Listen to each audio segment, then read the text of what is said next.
Hello, everybody. Welcome into the Fantasy Pros Football Podcast. I'm Ryan Wormeli, joined today by Derek Brown and Andrew Erickson.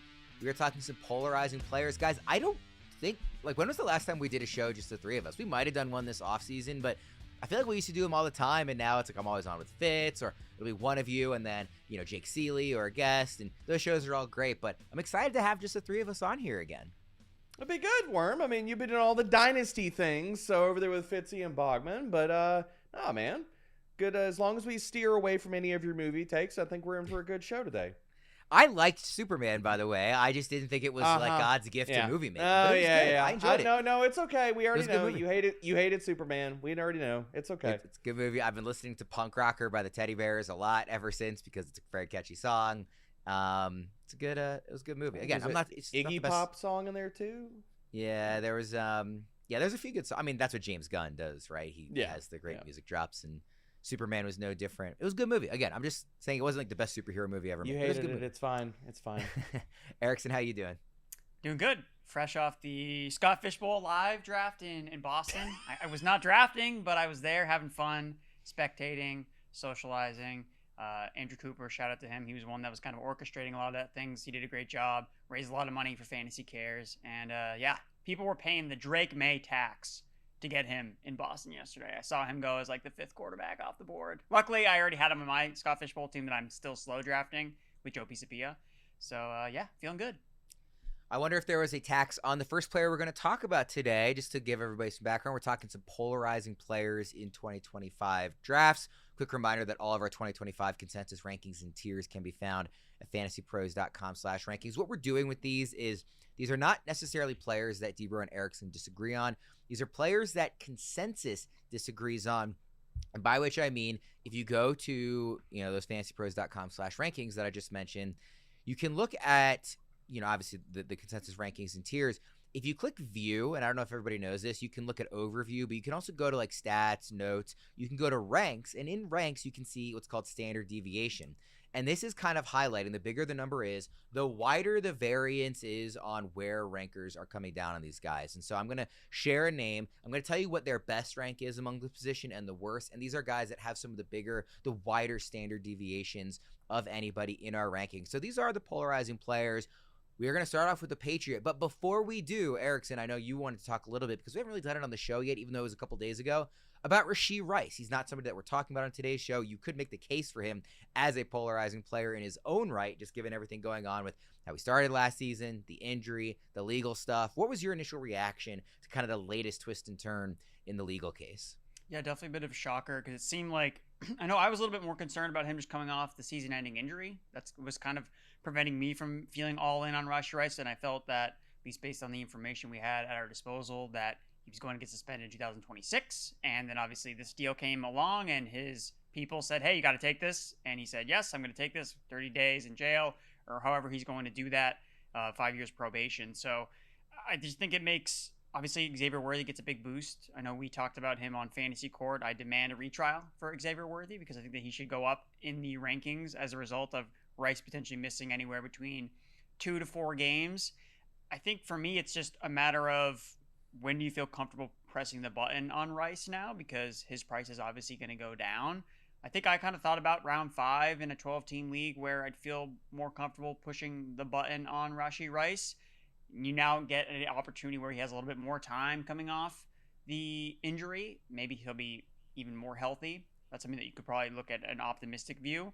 But also, if the offense is cooking with the other players it has, does Rice go back into the exact same role versus what was planning for week 1? So still a lot of question marks, but I think that round 5, at least for me, is probably where I'd feel comfortable drafting him.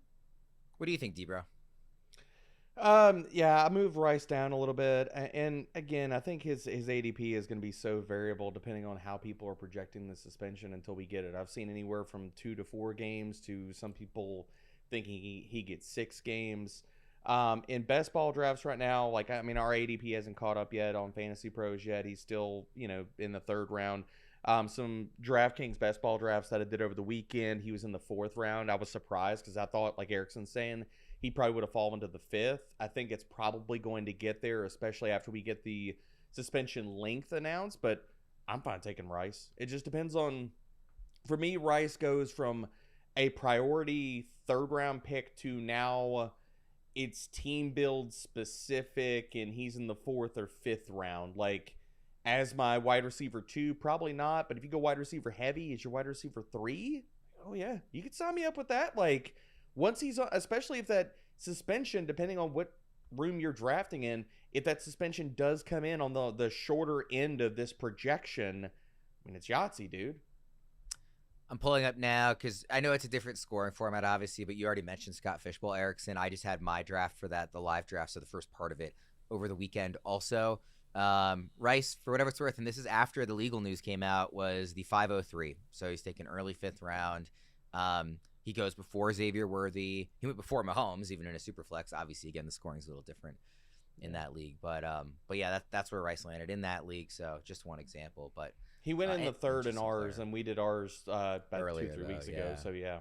So you can see the difference there, by a couple of rounds already. Let's dive into the first player that we have on the list. And again, these are players with pretty wide standard deviations on or large standard deviation. I'm not a mathematician. I'm not sure the correct way to phrase that, but guys who are polarizing in the rankings.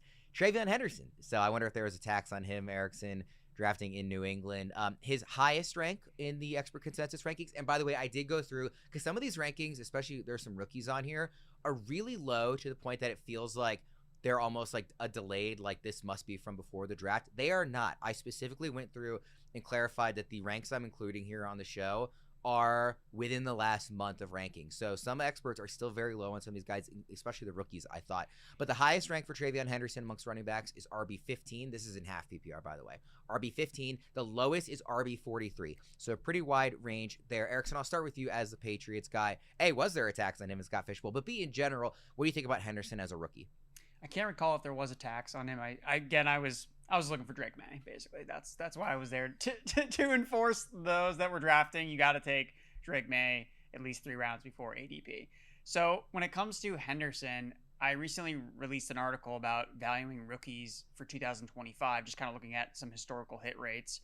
And I think that he is kind of being a little bit overvalued where he is in the ECR around RB23. And I get the ranking where he's there, but he's just never going to be a player, even in the Patriots offense with Ramondre, with Antonio Gibson, where he's going to take on this massive workload. And we saw that at Ohio State, where when was he most effective? When he was, in a tandem with another running back, when he wasn't getting overloaded with touches, because as explosive as he was at Ohio State, as great as he is as a pass catcher out of the backfield, as great as he is in pass protection, when you overload him with touches, he showed at Ohio State that he would break down, because he dealt through a lot of injuries at Ohio State as well. So I think the Patriots are going to be smart with the way they use Henderson, and they're not going to try to force him to run up in between the tackles. But what that means is I don't know how many touches he's going to get every game. And when we're picking running backs to play in our redraft leagues, you have to have a confidence about what's the touch floor going to be.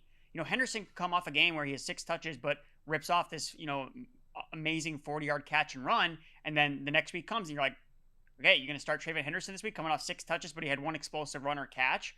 Maybe it's just going to make it tougher for it to decide when you're trying to start him. Josh McDaniels, we've seen him do plenty of running back by committees.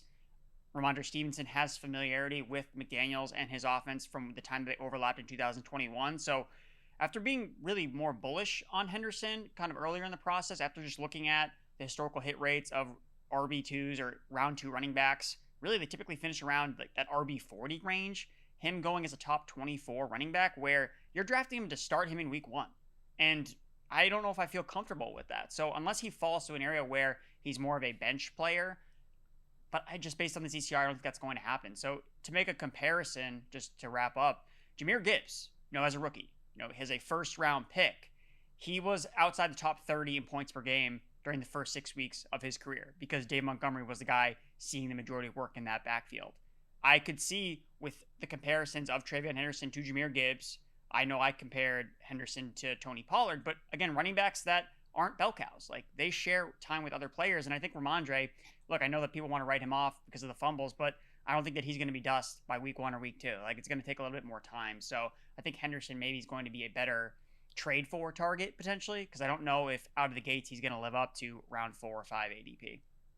It feels to me, Debro, like the case for Henderson does largely fall on the pass catching. So like in a full PPR, I would personally be comfortable with him as a top 24 running back in that format. Ironically, he's actually lower ranked in ECR in full PPR than he is in half, which I find surprising. He's RB 25 in full. He's RB 24 in half, so obviously very close.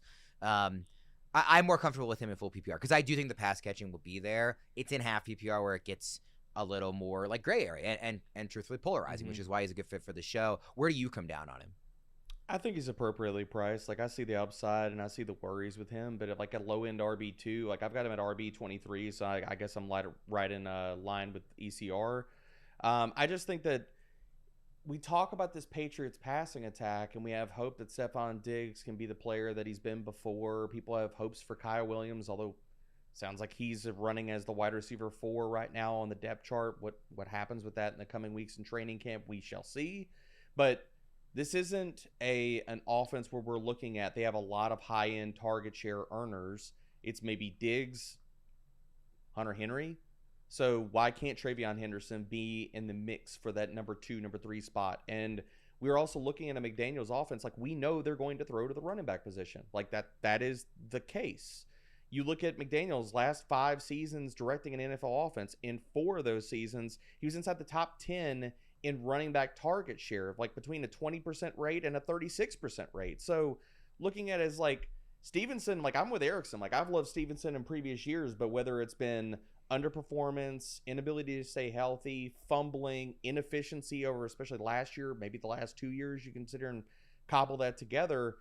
I mean, Henderson's lightning in a bottle. Like, I don't want to see him loaded up with like 200 carries, 250, like 275, whatever, wherever you want to put the carry mark. But like for the touch mark, if half of them are coming via the passing game, which I think will definitively happen, and the upside is there and the big play potential is there because he showed the tackle breaking ability in college too. The last 4 seasons, he was inside the top 10 in yards after contact per attempt and top 20 in breakaway percentage.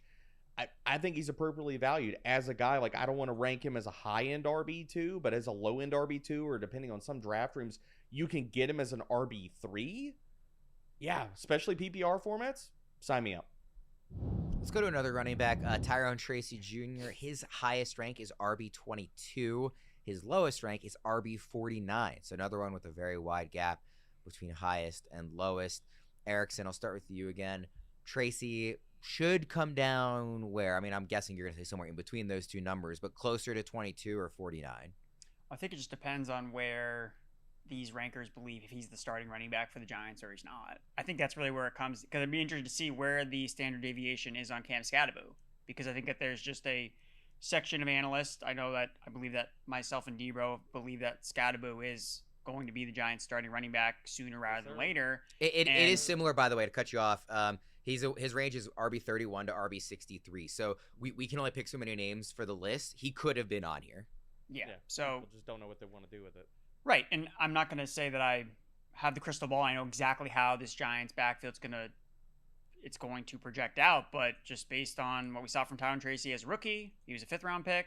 Cam Scadaboo had better draft capital coming in. He was a 4th-round pick, basically a fringe 3rd-rounder. I mean, in different drafts, the Giants manipulate the board a little bit different. He could have been a round 3 pick, and he'd probably be viewed totally differently if he was picked 3 picks earlier, which is just crazy to kind of think about. But, I mean, he's got the 3-down workhorse skill set that Tyrone Tracy doesn't. When you look at, okay, if this Giants backfield wants to be Thunder and Lightning, it's pretty easy to see who would be the Thunder and who would be the Lightning. And the Thunder usually gets the majority of touches, gets those high-value carries near the red zone. And Scadaboo, yes, Tyrone Tracy was a former wide receiver, but Cam Scadaboo might be a better running back, catching passes out of the backfield. Even if Tyrone Tracy is more nuanced as a route runner running from the slot, I mean, you don't get tons of fantasy value just from running backs running out of the slot, because it doesn't happen nearly as much as we all hope and as much as they run this in training camp, because it seems like all they do is put the running backs in the slot and they run out routes, and it never ends up translating to the field. So I have Scadaboo ranked as the Giants RB1 for this year. Maybe it doesn't happen in week 1, but I think when push comes to shove, he's going to be the guy out there the majority of the time, vacuuming up most of the touches, whereas Tyrone Tracy acts as more as that change of pace back. And we saw last year, Tracy kind of fell off in the second half, and Brian Daboll was not afraid to take him off the field when he fumbled. That's the big thing. So Brian Daboll, they're on the hot seat, and if Tyrone Tracy loses ball security, I think we're going to see Cam Scadaboo in there sooner rather than later. So that's kind of my take on why Tyrone Tracy is polarizing. It's almost one of those things where I feel like in a rankings contest, I want to have Tracy like closer to 22 than 49 because I think he'll get there. But in terms of how I'm actually drafting, I'm not really interested in playing that game and having him on my team. Debra, how do you see? I mean, not just Tracy, but I think it makes sense to loop Scadaboo into this conversation the way Erickson did, because you really can't talk about one without talking about the other. So, how do you see this backfield in general playing out? I think how a lot of people, I'm not saying like Erickson, but like I've heard it discussed in a similar manner the entire offseason, as this is going to become a committee. This is Thunder and Lightning. And I could not be more opposed to that. I do not think this is going to be a committee approach. Look at what Daboll's done with the Giants. And I'm not going to point to Saquon Barkley previously, but even Devin Singletary and Buffalo and what they did with the Giants last year. This season, I think it's getting lost in the sauce of all of this. They had 7 games where an RB played over 70% of the snaps. 12 games where an RB had at least a 65% snap range. And that's Devin Singletary and Tyrone Tracy in both of those guys. So it's like the Giants had one guy as their do-it-all back, basically their workhorse, and it was Singletary until it wasn't. It was Tyrone Tracy until he tried to fumble away the job, and then he got it back. But this all tells me that, like, yes, the Giants want one running back to carry the mail. And then they go out and they invest better draft capital with Cam Scadaboo than they did with Tyrone Tracy. You look at, yes, the fumbling issues, but also just the archetype of Cam Scadaboo. He's a workhorse back. He could play all 3 downs. Like, and you look at what Tracy did last year. Like, I think that people need to pick one of these running backs. And I'm obviously, like, I have Tyrone Tracy as RB47. I have Cam Scadaboo right now as an RB3. I think he's at RB32. So I'm making my bet on this backfield. And as we go through training camp, if this goes the way that I think it's going to go, I'm going to keep bumping up Scadaboo to keep up with ADP, because all we need is one blurb that comes out and says Cam Scadaboo's running ahead of Tyrone Tracy, and then we're going to see this backfield crystallize for a lot of different people. And I think it's real, man. Like, Scadaboo, you don't take him with better draft capital than you spent on Tyrone Tracy, because they already had Devin Singletary as like an RB2. So it's not like just adding to the backfield with that type of draft capital. And I think the fumbling concerns for Tracy are real. And Cam Scadaboo didn't have that problem. He had 4 fumbles last year in college. And people could say, yeah, Tyrone Tracy had 5. So what's the big difference? Tracy had 230 touches last year. Cam Scadaboo had 338. So looking at just the volume of what they handled, big difference there. I'm going with Cam Scadaboo, and I'm going to bury Tracy in my rankings. He's an RB4, and unless something else comes out telling me otherwise, that's where he's going to stay. Right now, you actually barely have him as an RB4. He's borderline in RB5 territory for you. Yep. You are the low man. You actually are No, I don't think you are the low man in terms of what I read out as the high and low, but you're not far off. Updates his rankings, then he will become. Yeah. Okay. Yeah, RB49 is way too high. And to be clear about the Thunder and Lightning point, because I agree with Debra where I think that Daboll wants a workhorse back, and I think that it's when you look at if they did use both these running backs in a tandem, it would be a Thunder and Lightning approach, but when you think about running back tandems that are actually feasible in fantasy, they are on the best offenses in the NFL, like the Detroit Lions. Like if the Giants were the Lions, like, okay, like maybe this could work, but not when it's the New York Giants with the number 1 toughest schedule in the NFL, and there's really only one running back that's going to be able to survive here. And I agree that I'd be pushing my chips in on Scadaboo. Get in the game. Best Ball is live at DraftKings. $15 million is on the line with real stakes and real excitement. Best Ball is the biggest fantasy contest at DraftKings. We're talking a $15 million guaranteed prize pool with 2 millionaires being crowned for first and second place. Play season-long fantasy football the DraftKings way. With Best Ball, there's no waiver wires and no roster management. You get bigger rosters, so injuries won't end your season. Just draft your team and you're set.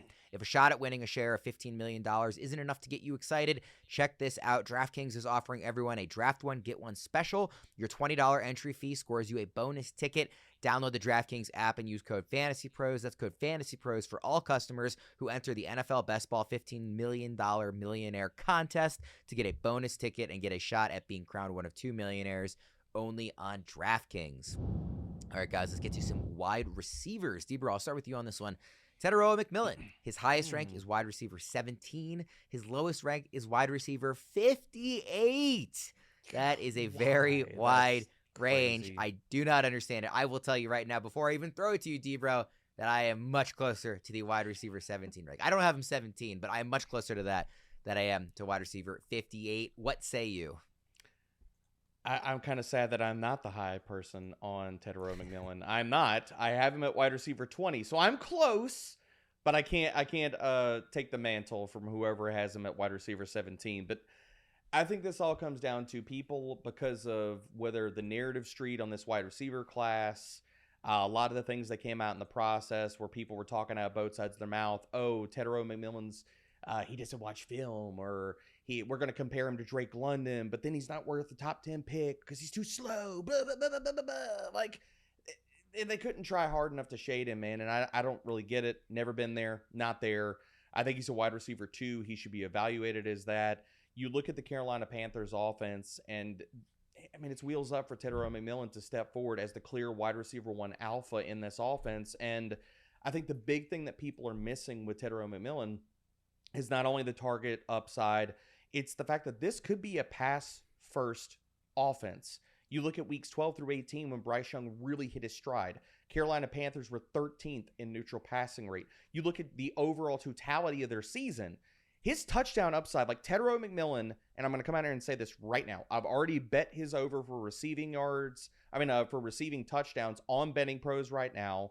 And I think he has double-digit touchdown upside in his rookie season if Carolina sticks to what they did last year. Because this offense was not great for the most of the season, for all of the season pretty much, it's getting lost in the sauce that they were 4th in red zone passing rate, and this team was 12th in passing rate inside of the 10-yard line. If that happens this year, Tetairoa McMillan is spiking 10 touchdowns.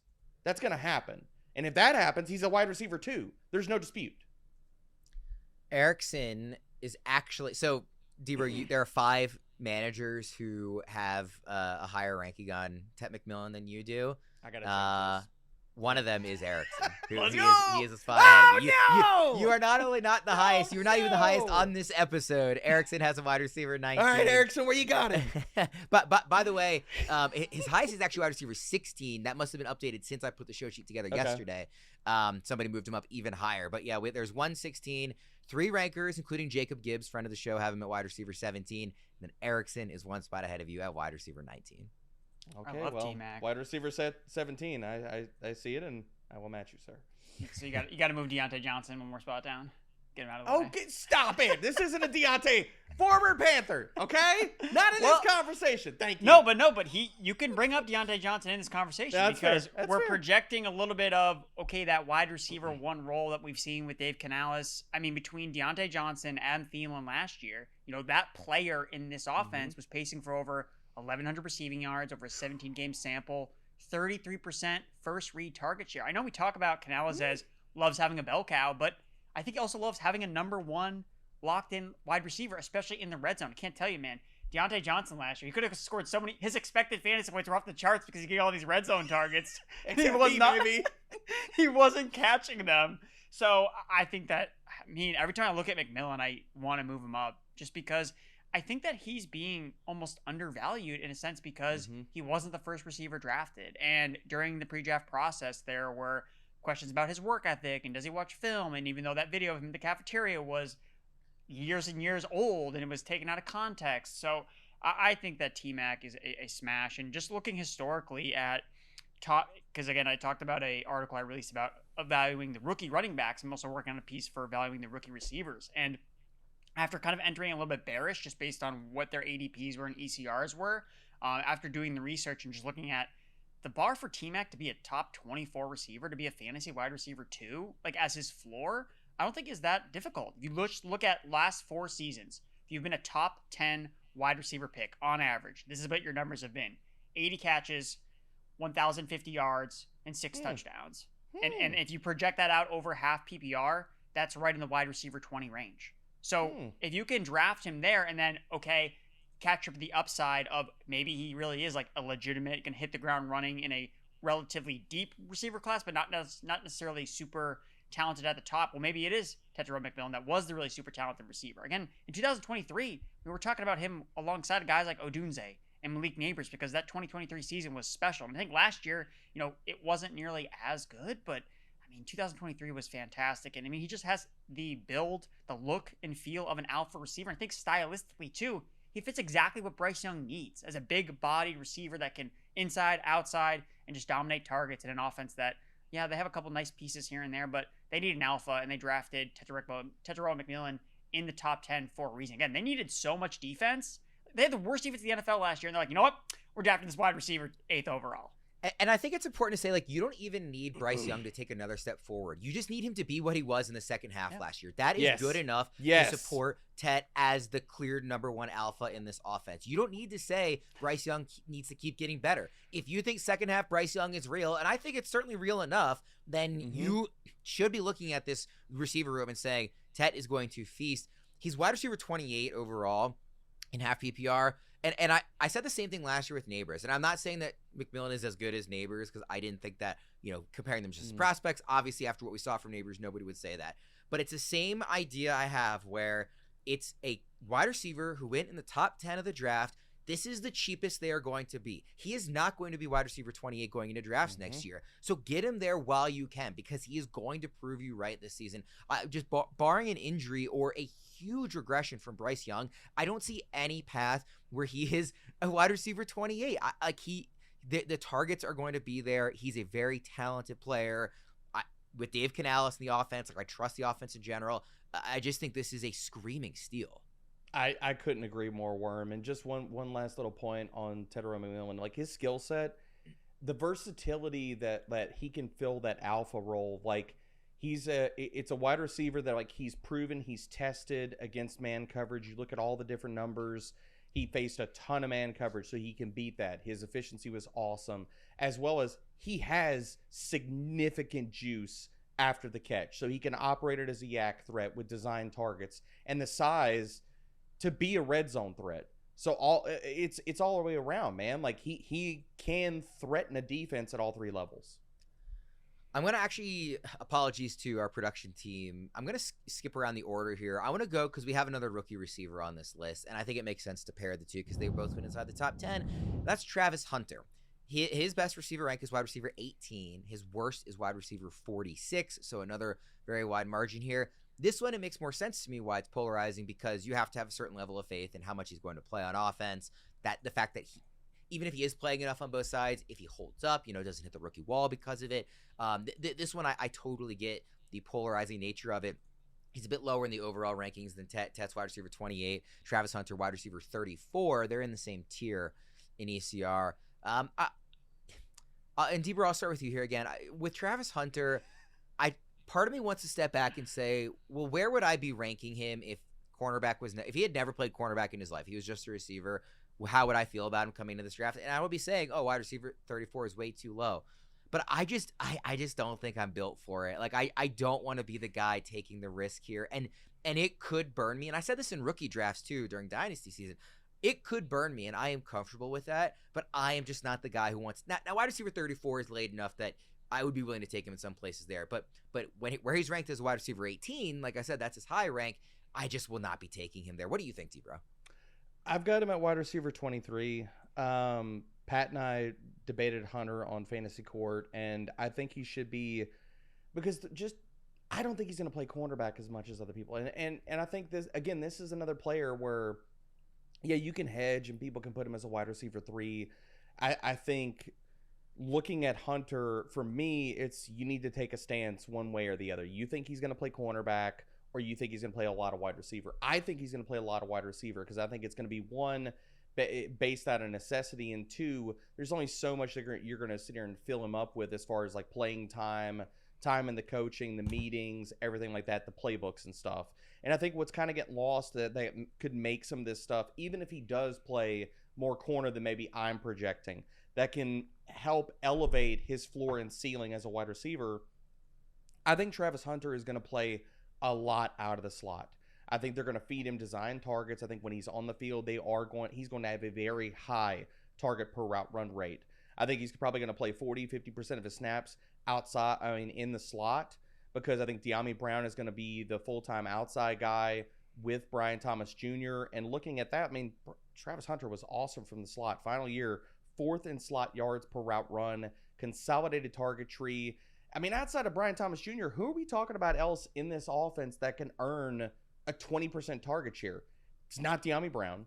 It's not Brenton Strange. So I don't think either one of those guys are going to do that. They haven't shown those target per route run rate numbers at any point in their careers. So the other thing is, if you look at their schedule, and this is something Pat and I went through too as well, like, you could talk about, okay, like, I'm going to lay this out, but like, what is the onus for the Jacksonville Jaguars when they run through this schedule of teams they're playing?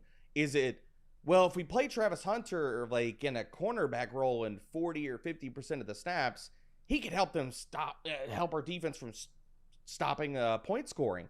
Or should the onus be on, we need to score points to keep up with the Bengals they play in week 2, the Texans they play in week 3, the 49ers they play in week 4, KC, Seattle, Rams, they play Houston in week 10, the Chargers in week 11, Arizona week 12. Like that, I mean, are we talking about, like, Jacksonville's going to have to put up points to stay with those teams? So where are you best utilizing Hunter? For me, full-time wide receiver or close to it, as opposed to a part-time cornerback. Erickson, where do you have him ranked? I think I have him close to he's in my top 30. I think that he's somewhere in that general area. It looks like on our site you have him at 31, so just outside the top 30. Okay. But that is higher than consensus. Yeah, so a little bit higher on consensus, because I'm trying to zoom out a little bit and just think about, what wins fantasy leagues is upside. And obviously Travis Hunter, as the second overall pick, has a lot of upside. I think Debo brings up a really good point about things that we can feel confident about when it comes to Hunter. When he does play offense, he's probably going to be in the slot, and he's probably going to have a high target rate. That just makes a lot of sense. But we've seen that with certain players before, where they don't run enough routes. I mean, this is a constant battle with a player like Jaden Reed, right? The guy's super talented, but if you're not playing enough on offense, like, that hurts you. I know Nathan Yonke pulled a stat where the most fantasy relevant players are playing 75% of the snaps. Like, if you're not hitting that level, it's really hard to be a fantasy relevant wide receiver. So looking Erickson, at that, to your point, he could be the Dalton Kincaid of wide receivers if he doesn't get enough routes. Exactly. And where it looks good on a per route basis, you then go look at the total fantasy points. You're like, okay, like, that's not really what I wanted. And I think to the other point about Hunter, and I think that, I mean, he should really be again, guys, if you're editing this, make sure you got to put Travis Hunter in the image, because he's definitely by far the most polarizing player. Because when you brought up the two ranks, wide receiver 18, wide receiver 47, there's a scenario where he finishes wide receiver 47 on the year, and he's wide receiver 20 in points per game when he plays on offense, right? Like, that's possible. That's in the range of outcomes because of what could happen and how he's deployed. And I think that's what's also getting lost is no one's had to coach a player in this way. So Liam Cohen can talk about whatever they're going to do, whatever the plan is. Well, everyone has a plan until you get punched in the mouth, right? What happens when the Jaguars lose 3 guys on defense? We got to play Travis Hunter on defense. Like, we lost all of our starting cornerbacks, and vice versa. If they lose receivers again for the second straight year, then he has to play more on offense. So week 1 can come along and be like, yep, this is exactly what we're going to do. A couple things don't go their way. They have injuries on this side or that side, and then the whole plan changes. I mean, the game plan and how he's deployed could change every week or in a half, where he could play one half on offense, one half on defense. So I think that's something that you have to, if you're going to draft him in a redraft league, you're going to have to be okay with, I have no idea what he's playing this week, and I'm going to have to put him in my starting lineup. And that can be really frustrating. So that's what makes him much different than a best ball asset, where you just take the wins. When he has the big weeks, you can draft him in best ball. But in the redraft format, that's a little bit harder. And what I do think is an interesting way to approach it is he could ultimately be the best sell high player that you could get, where he comes out gangbusters on offense, and then you sell it for basically whatever you want, maybe a more stable asset that, plays one position, but an elite player that's not maybe coming off a great start to the year. And then you don't have to sweat it. You don't have to worry about whether he's playing offense or defense, but you can capitalize on the talent that Travis Hunter is. So those are a couple things I've been saying. Again, I don't know if I had to give it a good concrete answer of what to do with him. I think that I'm leaning more on the embrace the upside, but also give yourself an opportunity for an out. Cash out while you can, while the getting's good with him playing on offense, because it might not last. Because like I said, if you guys go down on defense, oh, there you go, Travis Hunter's playing cornerback now. Erickson, to your point about what if a few guys go down on defense and then Hunter, dude, look at their offense right now. They don't even need anybody to go down on offense, and we're already like, oh, I don't know, man. Like, how are you putting up points? So that's where I come back to, like, I think he's going to get a lot of run at wide receiver, because I don't disagree about your point about if the cornerbacks go down and things like that, then we're saying, okay, Hunter needs to play more corner. I find myself staring at the Jaguars depth chart right now, and I'm like, if he's not involved heavily from day one, how are you going to keep up with these other offenses? How? It's not happening. You guys don't really have it ranked this way, but I feel like the way I want to invest in Travis Hunter is by getting Trevor Lawrence in leagues where it makes sense to take a quarterback in that range, and just say, hey, now he has Hunter and Brian Thomas Jr. and Liam Cohen, and they're going to need to throw a lot, and not worrying so much about what the specific usage is. That I think that will be how I tend to approach it. Let's go to the last receiver here, Jauan Jennings.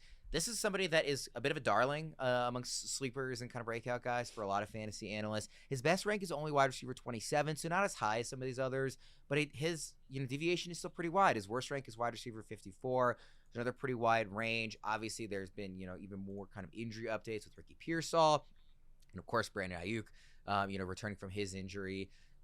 Kittle is older. Christian McCaffrey has an injury history, so there could be a lot of targets here.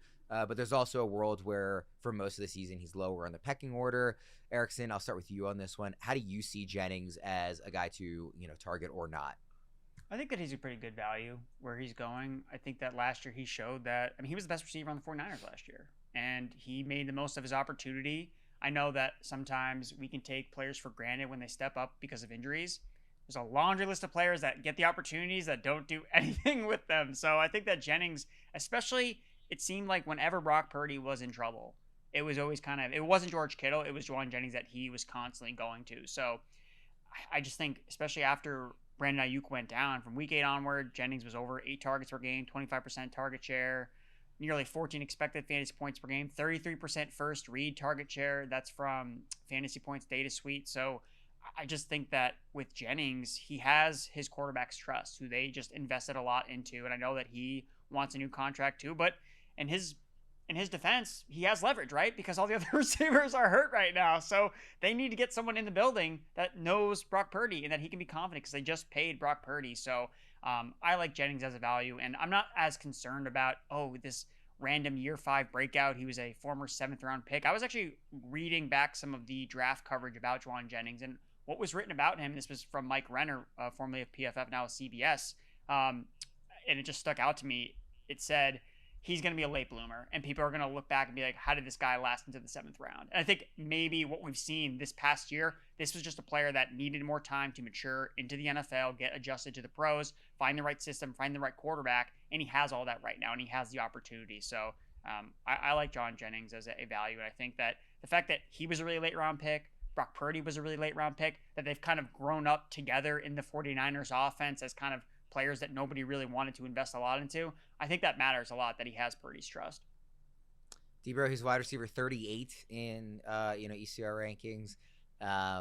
Is at that range? Is he somebody that you are targeting or not?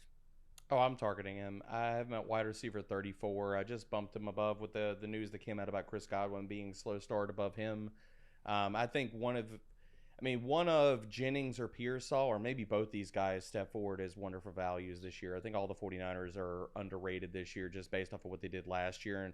And to Erickson's point, like, if you look at weeks 10 through 18 without Brandon Ayuk in the lineup, if you compare those, hit all of his efficiency numbers, target share, receiving yards per game, yards per route run, first read share, first downs per route run, amongst all wide receivers with at least 50 targets, so kind of like projecting him over a full season, Jennings would have finished 10th, 23rd, 22nd, 11th, and 14th in those categories. So Dew is producing as basically a wide receiver 2/3, and that's how I think he should be valued. Whether you want to talk about Pearsall, whether you want to talk about Ayuk getting off to a slow start, just 49ers being undervalued just in general, as long as we don't get like any kind of holdout, because I know some of the contract stuff with Jennings is also kind of muddying the waters a little bit too. As long as we don't get a holdout, which I don't think that happens, I think the 49ers are probably going to pay him, like whether it's signing him to a 1-year extension, bumping up some guarantees this year, giving themselves outs after this season, probably going to happen. Or Jennings just reports and says, look, I'm going to have to play well to earn it. I'm not that worried about the contract stuff right now, but I love Jennings and where he's going. If you're stuck between picking guys like Tet McMillan and Travis Hunter, let Draft Assistant make the call for you. Draft Assistant helps you make the best decisions during your fantasy draft. It connects directly to your draft and provides both real-time pick suggestions and estimations on which players might get taken before your next pick. Draft Assistant fully integrates your customized cheat sheets and suggests picks based on your rankings, team build, ADP, and other factors. Dominate your draft in real time without the guesswork with Draft Assistant at fantasypros.com/assistant or on the Fantasy Football Draft Wizard app. All right, guys. I think we can go a little quicker on the quarterbacks, particularly this first one, Justin Fields. Now, we had to include him because he has a very wide range of rankings here. I know that you two are both going to be on the same side of this one and agree that his wide, standard deviation is kind of crazy. His best ranked is quarterback 6. His worst rank is quarterback 29. That's and again, ridiculous. I checked this to make sure it was rankers within the last month. This is not like some kind of, out of date 29. So what are they just like? Oh, he gets benched, or like he misses like every game after week 2? Yeah, like maybe you think he gets like, hurt or come something. on, like, dude. I mean, I could get like maybe That's they think that's it's an unserious ranking. Maybe it's a real quarterback rankings, like quarterbacks based only on passing, nothing more.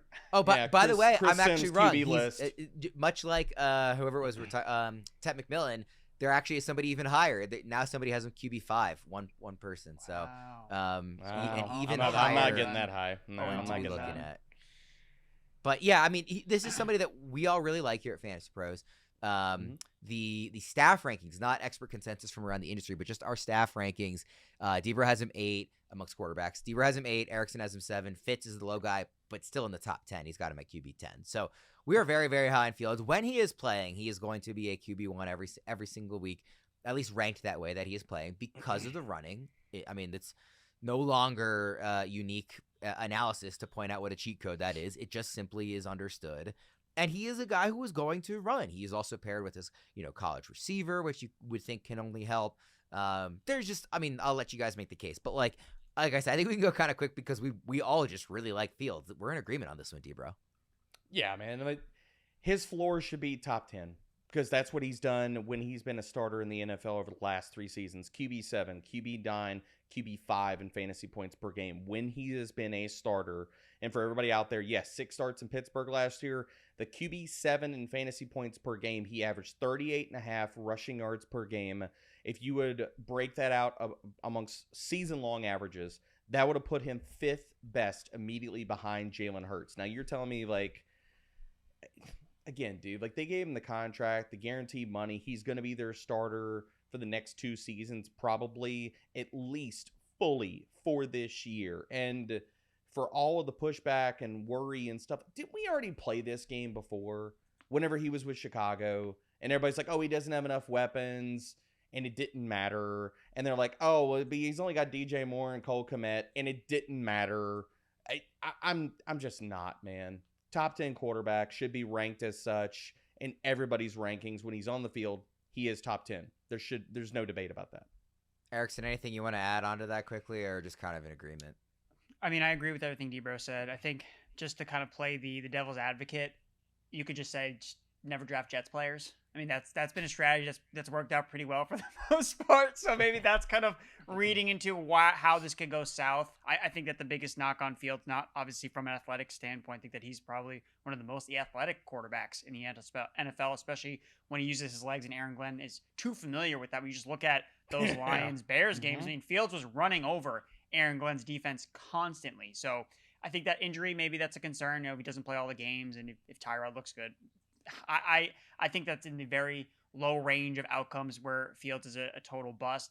Going back to him as a quarterback and as a passer, yes, he does have problems with processing, but just look at the way the Jets offense is set up. I can tell you right now how the Jets offense is going to be. It's going to be run the ball most of the time. It's going to be run the ball with Fields most of the time. And then when they drop back to throw, first read, Garrett Wilson, not open, Justin Fields runs.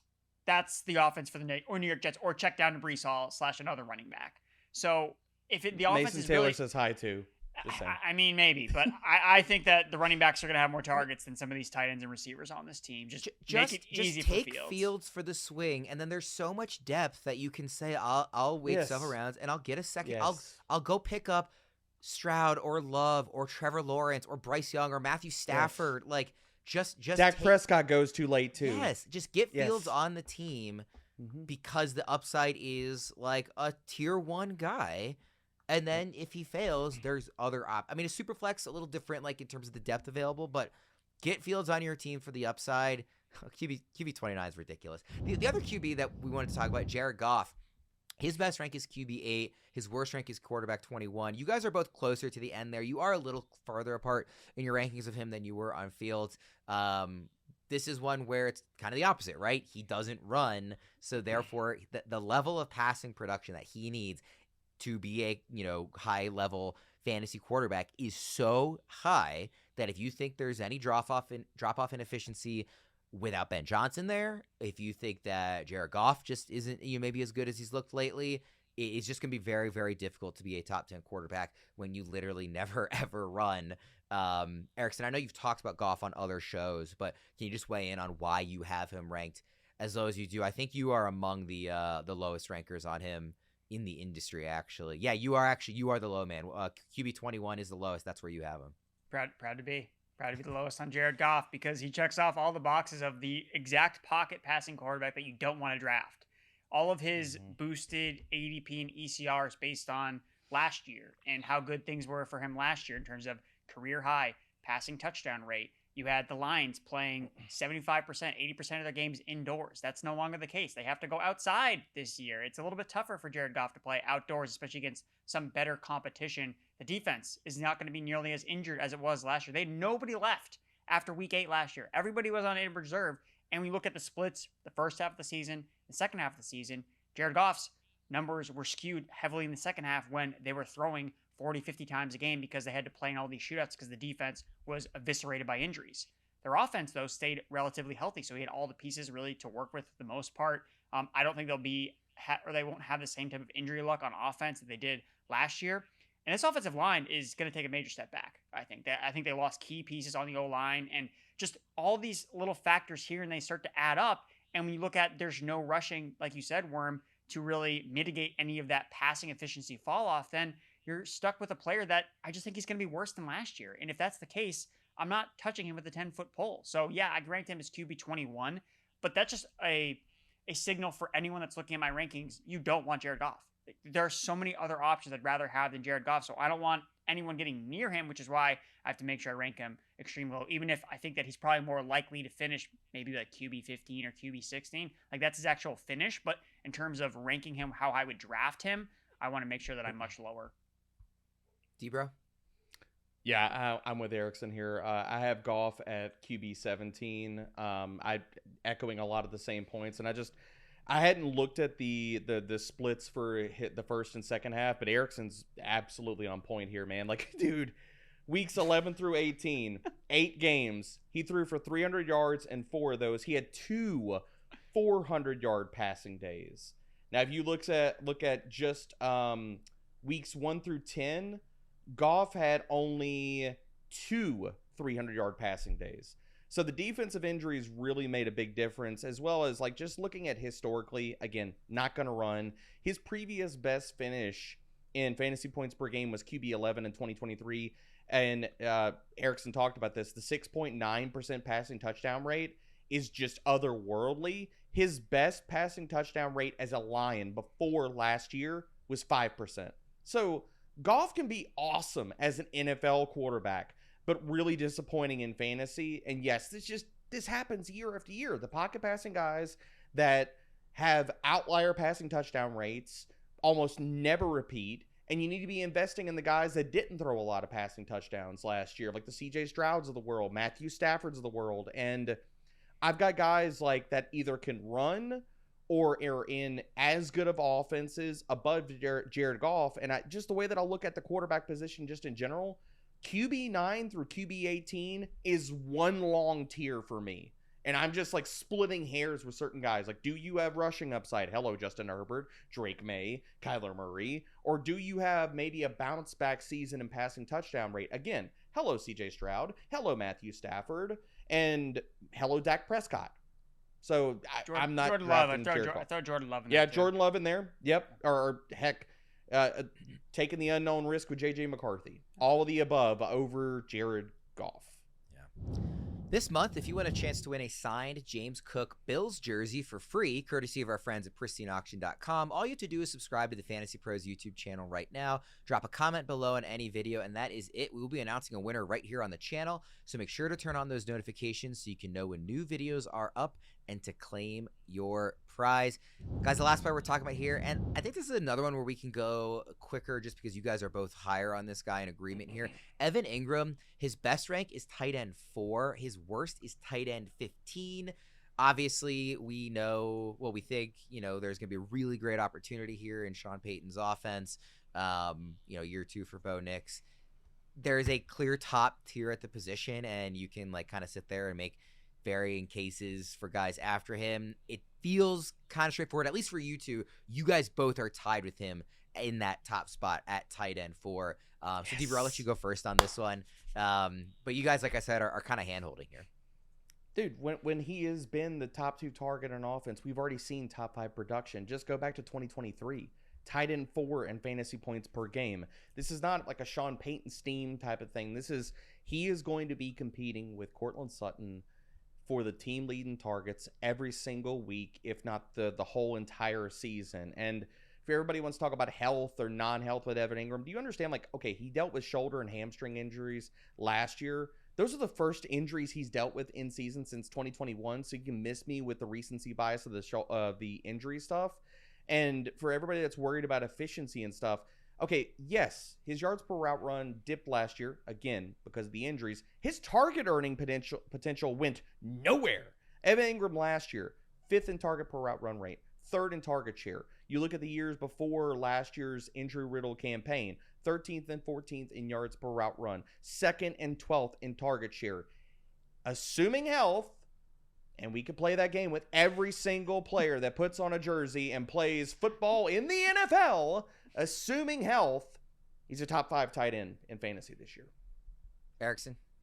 Yeah, so I pretty lockstep with D-Bro, and it does concern me that we're both lockstep above consensus on a tight end that has health risks, which is, again, for those that have been following the show for a while, this was the same situation with Darren Waller a couple years back. Oh, don't evoke his name! He shall not be named! We were all in, and then he actually didn't post terrible receptions and targets per game, but he obviously got hurt. And that's, I guess, how I see Evan Engram flaming out, right? Is if he just isn't healthy, and the efficiency from last year, specifically yards after the catch, it was non-existent last year. He was the essential catch and fall down tight end, which is why I do try to prioritize some other tight ends in half PPR, because that is really more about touchdowns, whereas in the full PPR, I think that Engram, even if he's not as dynamic as he once was as a receiver after the catch, I think that Evan Engram can at least get you there in a full PPR, even if it's he's a PPR merchant or have you, whatever you want to describe it as. So, because there are a couple other tight ends I also like in the same range, like Tucker Kraft. I think I do prefer in the half PPR, so that's something that I'm going to have to try to update in my rankings, but I'm definitely not out on Evan Engram. I just want to acknowledge some of the downside risk. And again, someone has him ranked tight end 17, and it's because, if he misses half the season, then yeah, he's not going to be a top 5 tight end. So his overall ranking, by the way, I forget if we said it, but it's I'm pulling it up here to make sure it's updated. Tight end 9. So it's a very big tier 2. He's the last name in tier 2 that runs from tight end 4 through 9. So that's where he's at overall. Before we get to, we have some mailbag questions that we want to pull up and kind of run through quickly. But before we do that, we wanted to kind of throw out just a devil's advocate, kind of which of these players that we talked about today, those 8 names we've already discussed, do you guys think is most likely to make you look wrong by October? If you want to include a different name that we haven't discussed, you're welcome to. But a guy that you think you might actually be wrong on, Erickson, you've kind of played a bit of devil's advocate throughout the show already. And then also pick a player that you think is most likely to win you a league out of these guys. A guy that, he is polarizing, but if he hits, could actually end up winning you a fantasy championship. Deeper, I'll let you go first here. I mean, the guy that can make me look wrong is just easy. If I'm wrong about Cam Scadaboo getting the job, I think one of these guys is going to be a workhorse, so it'd be Tyrone Tracy, and the league winner is easily Tetairoa McMillan for me. I mean, again, guy's a wide receiver 3, and I'm talking about, like, he could be top 15. He might flirt with, like, dude, if he spikes 12 touchdowns this year, like, if he is the preferred red zone option, and Carolina's offense is better, and Bryce Young that we saw last year is for real, Tet's top 15. Like, he's going to be flirting with low-end wide receiver 1 production if he hits all those marks. It's funny, Erickson. I'm curious who you say. I feel like you could pick either rookie receiver as the league winner. Like, I think Tet is more likely to hit it. I'd be more confident investing in him. But I think you could also make a case for Hunter as a league winner if he really does end up getting the usage that we hope. Is one of those two the guys for you that you think is a league winner? Who are you playing devil's advocate with? Yeah, those are the two guys I was looking at. T-Mac and Travis Hunter. I guess I'm still trying to figure out what I'm expecting him to do by October and what the expectations are. I guess it really depends on where you draft him. And I think that he's such a fascinating player to try to understand and see what he can do. But I think that when you zoom out and just, hey, I'm just going to bet on a guy that I think is really and I think that the price right now is not, I don't think it's that bad.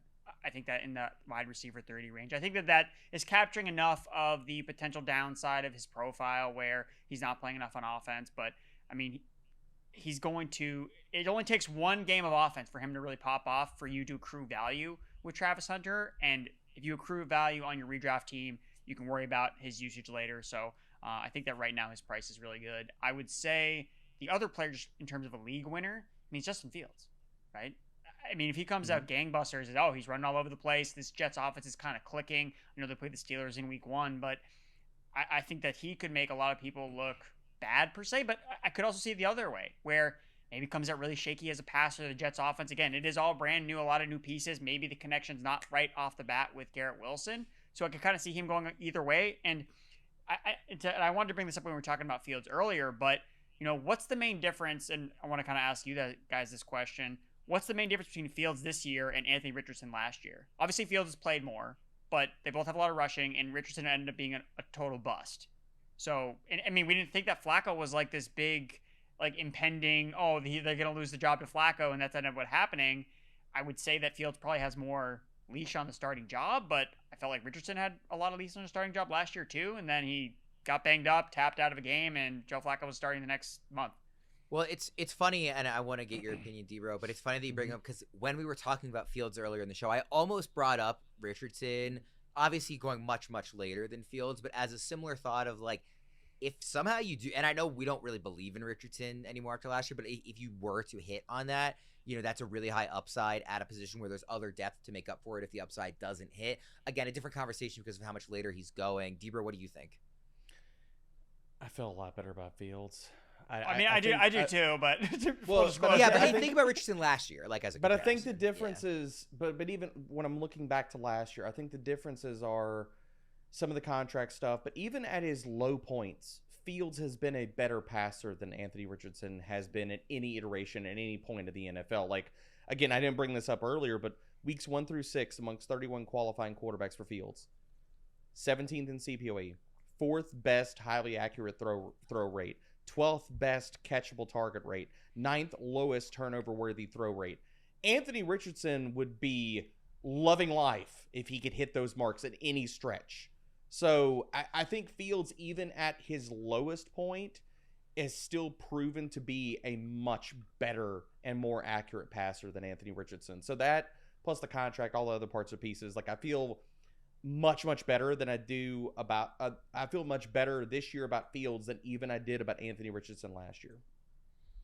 Okay, I promised the listeners that we would do some mailbag questions. We are over an hour already, or right about an hour, so we'll go quickly. I think what I'll do here is I'll just throw the questions at one of you guys. If you guys feel really strongly about one of the questions that I didn't ask you, feel free to jump in just to weigh in, but we'll kind of alternate here and just get through a handful of these, as many as we can. By the way, I accidentally messed up. I was supposed to ask for these on Discord and reward our Discord community. I only did it on Twitter, so that is totally my fault, or X, I should say. We have crossover. There's some people in both, Worm. There are people in both, but I just wanted to say a shout out to our Discord community. We will do more of these at the ends of some shows throughout draft season. we will get those questions on Discord. And also, if you're on Discord, go ahead and drop your questions in the channel with Erickson and Debro and Fitz and the other guys, and they'll answer your questions. They are in those Discord streets all the time. So submit more questions at fantasypros.com/chat. These questions were sourced from X/Twitter.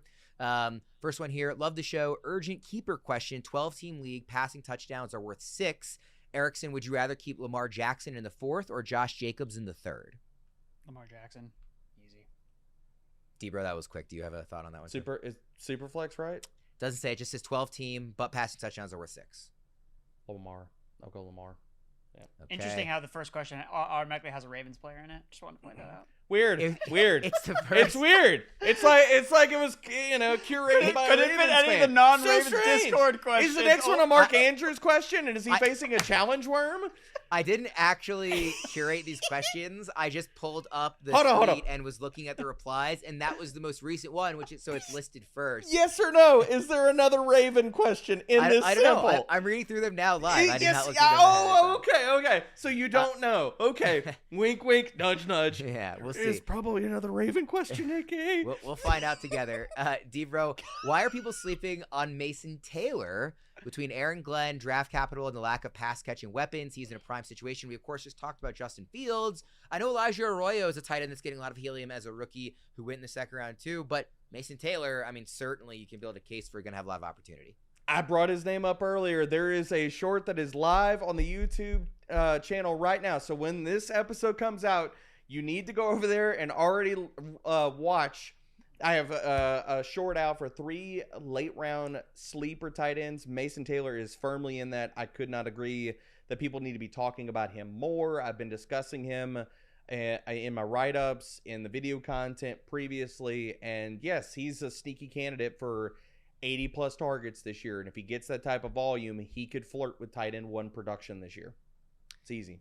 Erickson, thinking of selling Bucky Irving in Dynasty, also questioning his current redraft ADP. Is right now the peak value, or will the talk of Baker Mayfield's touchdown regression translate to a better year on the ground for scoring touchdowns?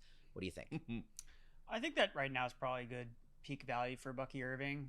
I don't think that a lot of people are remembering that he's not going to see an 80% snap share probably in this offense. Like, it's going to still be a little bit of Rachaad White sprinkled in. I know they continuously want to pump up Sean Tucker, and sometimes people get caught up in he's not seeing enough touches. So I think Bucky Irving's fine where he's going. He's a really good running back at the end of the day. And also, there's no Tristan Wirfs in this offense for the first month. He is arguably the best offensive lineman in the NFL. I think that's going to matter for this offense with the new offensive coordinator, with Baker Mayfield. Again, Baker Mayfield has, I didn't talk about this when we were mentioning him earlier, or when we were talking about some of the quarterbacks. He's a candidate to regress as a mostly pocket passer, although he did run a little bit more last year. But he was the 3rd least pressured quarterback last year, but he also had the 5th highest pressure to sack rate. So when he does get pressured, he takes a lot of sacks kill drives, and that stalls offense's production. So, I think right now is you're going to get a good return for Bucky if you are looking to sell. Next question is thoughts on median scoring. I'll answer that one. I started doing median scoring in a fantasy baseball league last season, and I love it. I have not tried it with football yet. I'm interested in the idea because football is kind of inherently a little bit more fluky. Baseball, it's like I almost want to reward skill a little bit more, if that makes sense. But I really liked it in baseball. I want to try it in football. I think everybody should be open to trying new stuff like that every year, honestly. Like, unless it's some really high stakes, big money league where like you don't want to be shaking things up all the time, just try it. If you don't like it, you can get rid of it. But I would strongly recommend it. Debra, who has the highest likelihood of being this year's Puka? Not in terms of delivering a historical rookie season. They make that clear. They're not expecting literally a Puka level, but just in terms of gaining a lot of value by this time next year. He nominates Savion Williams. This listener is very big on Williams. 3rd round pick, criminally undervalued, massive potential is what he says. What do you think, Debra? I think Savion is a very, very good call. The top 2 guys that come to mind for me, again, we're not framing this as just late round guys, correct? He just said this year's Puka in terms of value gained by next year is how he phrased it. I would say Trey Harris and Jaden Higgins are my favorites in that realm to do something like that. If you want to go 3rd round or later, I'll just stay in the same passing attack. Jalen Noel. And I won't say he's this year's Puka, but Jalen Noel could easily be this year's Tank Dell. I was going to ask if maybe you'll pick Dante Thornton because we do have a question about him. Is there such a No, thing as being too invested in Dante Thornton? No, because he's super, super cheap, man. I just wanted to please Raiders give Dante Thornton the DK Metcalf rookie route tree. I just want to see it happen. I think good things will come. Erickson, I'm having trouble deciding on which LSU wide receiver I want more in the late first, early second, Malik Neighbors or Brian Thomas Jr. Or would it be smart to double up and draft them both if you're picking at the end of the round? Ooh. If it's full PPR, I feel way better about Neighbors and full PPR just because of the amount of volume that he's going to see. But if I can only pick one, I'm taking Brian Thomas Jr. But I don't hate about either guy. It's BTJ for me. I was going to say, last question here, and I'll bring you in on this one, Debra, because it's a similar idea. What is the idea? And I'm going to ask both of you guys this one. What is the ideal draft strategy from the 12 slot in redraft half PPR? Ooh. Is it a guy like Thomas Debra, or are you trying to look at maybe a running back and a receiver combo? What's your approach? Depends on who gets to you there. I think that, and depends on your league size, but I think you can justify a lot of different players. There are so many good players at the turn. For me, it's like a 4-pack of players that I really, really love. It's CMC, Genty, Brian Thomas Jr., and Drake London, where any of those guys could easily just crush that ADP. So let me ask you this, just clarify, because you said 2 running backs, 2 receivers. You're comfortable with RB, wide receiver, RB, Yes. wide receiver. It doesn't matter, just the 2 Doesn't best matter. players. Doesn't matter. You could take running back. You can go wide receiver. By the Depends on way- your league. Depends on how it's flowing. By the way, I got Drake London with a late 3rd round pick in Scott Fishbowl. Ooh! I I was took him thinking in about you, third too. Debra, Third when I- round reversal, baby. when I I made was that at the pick. end and got him. Late 3rd. Erickson, same question on the 12 slot. Yeah, so I like the 4 names that Debro listed off. I'm going to chop it down to 3. So it'll be Genty, Brian Thomas Jr., and Drake London. I actually don't like the running back start as much because I think you're missing out on a wide receiver 1 overall candidate. Because I think that by the That's time fair. you're picking again That's fair. in the end of the 3rd round, I don't think you're going to get a guy with wide receiver 1 overall potential. Whereas there's so many top end receivers. You can grab a guy like Genty, who I think that can lead the NFL in touches potentially this season. So I like that start. Or I also think that Genty and CMC, one of the players you named, Debro, are more likely to be gone than the receivers. So I think Yeah, that's fair. think you're more likely to be picking like Drake London will be there. I don't know, like Genty and McCaffrey will get there in some leagues, but they're not going to get there in every league. So BTJ will get there for a lot. Like you could probably start a ton of leagues with Brian Thomas Jr. and Drake London. I mean that's it's exhilarating. I know. Making me feel some things, man. Making some.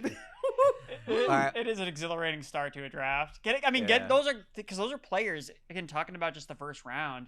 Why picking at the end of the first round is so good is because the first round is so deep this year. You're getting first round talent. I mean, Brock Bowers, go after the end of last year, I'm thinking, okay, this guy's gonna be first round pick, but he's not because of how talented the first round is. How many good receivers and running backs there are. So the first round kind of trickles down into 15, 16, 17. I so really want to be picking. If you have the opportunity to pick your draft slot this year, Yes. this is a year to go in the back of the first round because I think you're going to get 2 of that like top 16-ish, and I do think there's a bit of a cutoff there. I really want 2 of those guys. I got a similar question in Discord the other day when it was like somebody was able to pick the draft slot, and I said 109 to 112. I want the turn this Sweet year.